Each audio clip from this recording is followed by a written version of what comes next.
பாஜகவை கொள்கை எதிரி என கூறும் தாவேக தலைவர் விஜய் எப்படி தங்கள் பிடியில் இருக்க முடியும் என நயினார் நாகேந்திரன் கேள்வி எழுப்பியுள்ளார்.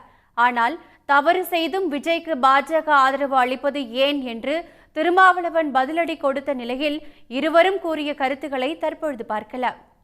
விஜயை சுற்றி இருக்கிறவங்கெல்லாம் சங் பரிவார அமைப்புகளோடு நீண்ட தொடர்பு உள்ளவர்கள், அந்த பாசறையில் வளர்ந்தவர்கள். பாஜக, ஆர்எஸ்எஸ் போன்ற சக்திகள் அவரை சுற்றி இருக்கிறார்கள். அவர்கள் கொடுக்குற இன்புட்ஸ் தான் அவர் பேசுகிறது. இப்போ அவருக்கு உடனடியாக ஹேமமாலினி தலைமையில் ஒரு டீமே வந்திருக்கிறாங்க. என்ன தேவை ஏற்பட்டது? இது ஒரு ஸ்டாம்பீடுங்கிறது அவங்களுக்கு தெரியுமா தெரியாதா? இது என்ன வயலன்ஸா? யாராவது தூண்டி விட்டு இது நடந்ததா? இது எதுக்காக உள்ள நுழைகிறாங்க?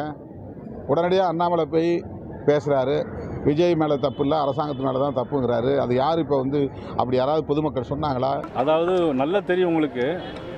இந்த கேள்வியை தெரிஞ்சிருந்தே நீங்கள் கேட்குறீங்க.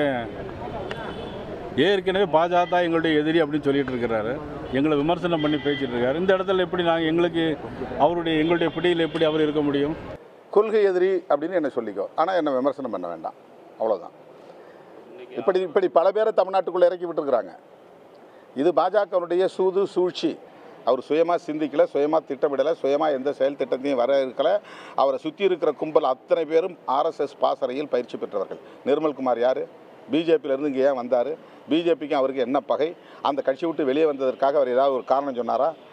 அது ஒரு மதவாத கட்சி, அதனால் அந்த கட்சியில் என்னால் இருக்க முடியல, நான் இந்த கட்சிக்கு வரேன் அப்படின்னு ஏதாவது காரணம் சொன்னாரா? அருண்ராஜுங்கிறவர் யார்? ஒரு ஐஆர்எஸ் அதிகாரியாக இருந்தவர். எதுக்காக ரிசைன்மெண்ட் வெளியே வரணும்? என்ன அப்பேற்பட்ட ஒரு தேவை அவருக்கு இருந்துச்சு? இதெல்லாம் திட்டமிட்டு இறக்குறாங்க. உடனுக்குடன் செய்திகளை தெரிந்து கொள்ள சன் நியூஸ் பெல் ஐகானை கிளிக் பண்ணுங்க.